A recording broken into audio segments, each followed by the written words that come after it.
طيب شبابنا الاخبار، لو فاكرين زمان يا باشا، ايام الشباب، لو فاكرين ايام الايفون 11 يا باشا وال11 برو لما نزل، ساعتها انا كنت مبسوط بالبرو كل حاجه، بس كان في صفقه محدش واخد باله منها، الا وهو الايفون 11 العادي. يا باشا ده ايه ده يا اسطى، ده ايه ده؟ طبعا كان وقتها منت جرين وبتاع فاكر، بس كان خطير قوي وكانت صفقه حلوه عشان ما بيستغناش عن حاجات كتير قوي مقابل السعر اللي هو نازل بيه لسه. يجي بقى باشا بدوره ال15 العادي الاسود المات بلاك. عارف ان في بينك وبتاع، بس انا الموبايل ده باللون ده عالمي. الفترة اللي قعدتها مع الموبايل ده خلتني افهم ان لا، مش البرو ولا البرو ماكس اللي انت محتاج تشتريهم حاليا خالص. اول حاجة يا سيدي بسم الله هو السعر.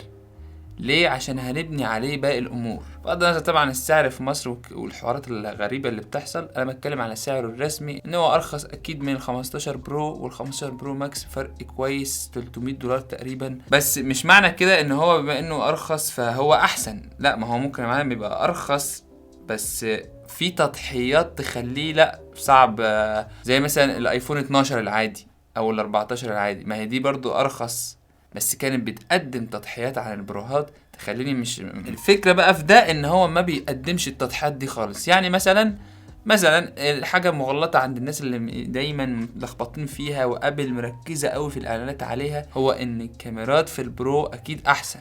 معلش بقى، برو ماكس ودنيا تانية خالص، في حين ان لا والله عادي خالص. يعني خصوصا السنة دي الفرق الكاميرات شبه معدوم. يعني قبل كده في ال11 كنت هقولك الفرق الكاميرا اللي هي بتعمل زوم، الكاميرا التالتة دلوقتي في الايفون 15 العادي اتضافت يا باشا الكاميرا التالتة دي عن طريق السوفت وير، وبقى عندك 3 عدسات عادي خالص، عدسة واسعة اللي هي الوايد انجل لينس، وعدسة أساسية، وفي 2x الوقت بقت موجودة في ال15. وسيبك من قصة البكسلات والكاميرات والكلام ده، هو بقى احنا عارفين اصلا الايفون بنستخدمه في ايه؟ في تصوير الفيديوهات من الاخر، بالعدسة الوايد وبالعدسة الأساسية وبالزوم، عشان بيصور فيديو كويس قوي للكونتنت كرييترز وللحاجات اللي انت بتصورها بشكل عام، وشكلك بيبقى كويس.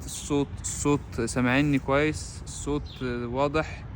اسمع كده، نسألك والفيديوهات هي بالظبط. يعني الفيديوهات اللي بتطلع من ال15 العادي هي اللي بتطلع من ال15 برو والبرو ماكس في وضعها الطبيعي. الزيادات اللي في البرو والبرو ماكس حاجات انت مش هتستخدمها، انا بقول لك مستخدمين بسيطين قوي هم اللي بيركزوا عليهم، وكان ده انا هقوله لك في الاخر. هقول لك كام فيتشر كده بتخلي الحاجات الموبايلات دي تلمع، وان المفروض ان هي يعني سعرها اغلى عشان كده.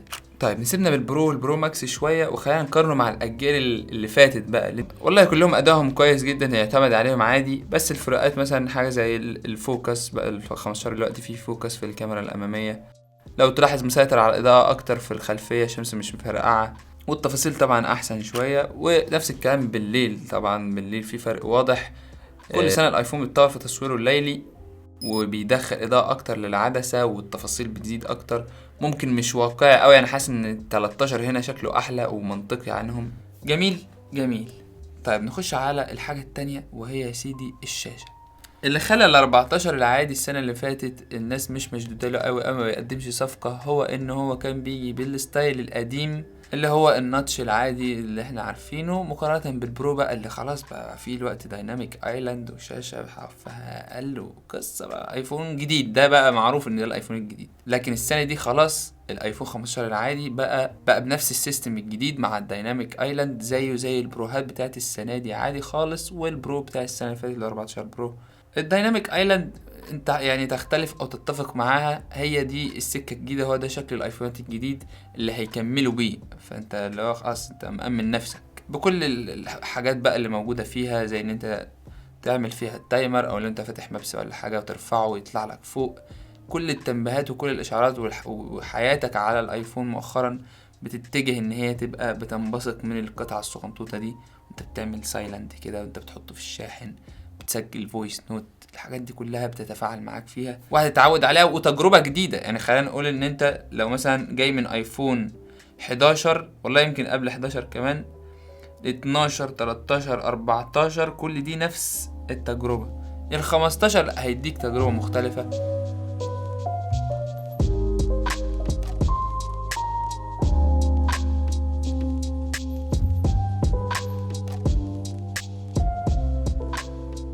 طب اكيد يا معلم، يعني الشاشه مش زيها بالظبط، مش زي البروهات بالظبط، يعني اكيد في حاجه. ده حقيقي، في حاجه متعانه للبرو والبرو ماكس، وهي باختصار الريفريش ريت او تردد الشاشه الحواف بتاع الشاشة في العادي أتخن 2 ملي مثلا، يعني مش هيفرقوا معاك إطلاقا. لكن الحاجة اللي ممكن تفرق فعلا هو التردد بتاع الشاشة. البروهات موجود فيها تردد سريع 120 هرتز، وده بيخلي استخدامك للموبايل أسلس وأنعم، وكل حاجة بتتحرك سموث كده، خصوصا مع الديناميك ايلاند والكلام ده. بس يا باشا، انا عندي وجهة نظر في الموضوع ده الصراحة، ان انت طول ما انت ما جربتش التردد الشاشة السريع ده، فانت مش هتحس بيه ولا تحس باي فرق. فاهم قصدي؟ يعني لو انت جاي من حاجة زي الايفون اكس اس 11 12 13 14، كل الموبايلات دي ما فيهاش ريفريش ريت عالي ولا تردد سريع ولا حاجة، 60 هرتز عادي خالص. فلما تجيب ال 15 سواء جاي من اي حاجة من دول، ولا هتحس باي شيء. هو ايفونك العادي السريع السلس اداؤه خطير وخارق، كل حاجة زي ما هي. الفكرة كلها ان انت تكون جربت حاجة زي 13 برو مثلا، فما تشغلش بالك بالقصة دي عموما، بغض النظر ان انا معترض ان هي مش موجودة في الايفون ده هو ال 15، لانه موبايل غالي ونازل في 2023، والسياسة دي قصة تانية دي بقى، ما تشغلش بالك، انا هصفى انا حساباتي معاهم. النقطة الجاية سيدي، وهي حاجة مهمة قوي ومبنية على النقطة اللي كنا بنتكلم فيها من شوية، وهي البطارية. احنا لسه كنا بنقول ان في حاجة مش موجودة في ال 15 العادي، اللي هي ال 120 هرتز او تردد الشاشة السريع، ودي حاجة بتميز البروهات. بس الحاجة دي يا معلم بتستهلك من البطارية 120 هرتز 100%، بتستهلك من البطارية اكتر من 60. في العادي انت بتستغنى عن التردد السريع، بس بتوفر جامد بالبطارية، خصوصا ان كمان ما عندكش اولويز اون ديسبلاي ولا حاجه. فاستهلاك البطاريه في الموبايل ده عبقري، واحد من احسن البطاريات اللي موجوده على ايفون في الوقت الحالي بدون شك. يعني ال 15 ده مقارنه مع حاجه زي ال 14 برو في حته تانية في البطاريه. حاجه كمان بقى وهو اليو اس بي سي. ال 15 العادي دلوقتي موجود فيه يو اس بي سي عادي خالص زي البروهات، فدي نقطه حلوه ان هو مفيش تضحيات عن البرو. نجم تبعد عني الله يكرمك، بس عشان كميه الشعر ده اهي.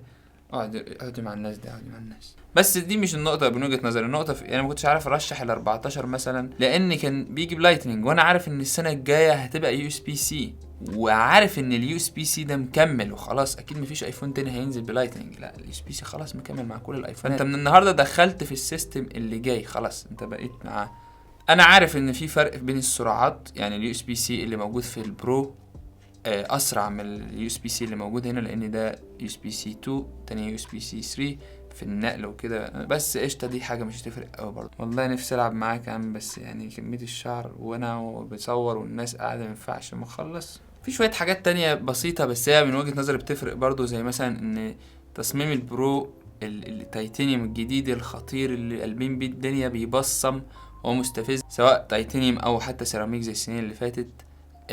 الايفون العادي دايما بتبقى الحواف بتاعته معدنيه كده، ما بتبصمش فلات تماما، ومن الظهر الوقتي كمان بقى فلات، مش زي السنين اللي فاتت كلها كان الظهر بيلمع وبيبصم. الوقت بقى مطفي مات، ومع اللون الاسود الجديد ده والحواف المعدنيه تصميمه عبقري ومريح في الاستخدام جدا.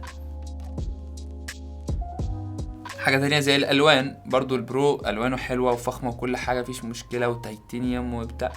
بس العادي الوان يا باشا شباب كده، طاقه كده، الوان بينك واسود ومش عارف. انت مش مظبط لي الفريم ومضايقني ودنك دي. تعالى كده اهو سنه، ايوه. واخيرا خليني اقول لكم الحاجات باختصار اللي بيقدمها البروهات بتميزهم وبتخليهم اغلى والمع عن العادي. اولهم اكيد تصميم التيتانيوم اللي مصروف عليه الجديد اللي اتكلموا فيه قبل كده، ودي حاجه فعلا مخليه الموبايل اخف وممكن يبقى اقوى في الصدمات. النقطة التانية اللي اتكلمنا عليها هي تردد الشاشة السريع 120 هرتز.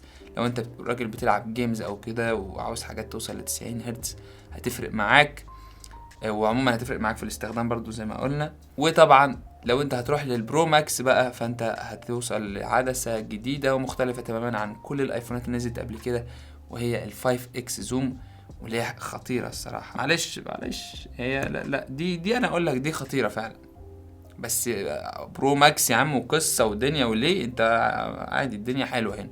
زائد برضو ان في شويه حاجات في تصوير الفيديو مش موجودين في العادي، زي تصوير البرو ريز وزي ان انت تصور فلات، وحاجات برضه حاسسها مش لكل الناس قوي، او انت مش هتاخد بالك منها اصلا. ومش رشه يا باشا، رشه دلع عادي، زي ما تروح تشتري حاجه من براند هدوم مثلا ولا حاجه، تلاقيه جايب لك باكج كده وبتاع وكرتون، وتدخل تلاقي ستاف ببدل ومش عارف ايه وكده، في حين انت هتدخل تجيب تيشيرت عادي خالص ابيض ساده، ممكن تجيبه من اي محل في الدنيا، هيتتلبس وهيقضي الغرض. المهم ما بقاش فيه بس ايه تضحيات. لا على فكره في الامثله خطير جدا، بس تعمل سبسكرايب واعمل لايك وهتلاقي حاجات من دي. يلا انا كده خلصت، تقدر بقى اتفضل يا باشا، اتفضل. تعالى يا نجم، انا مش هتعجب النهارده، هقفل بس الكاميرا.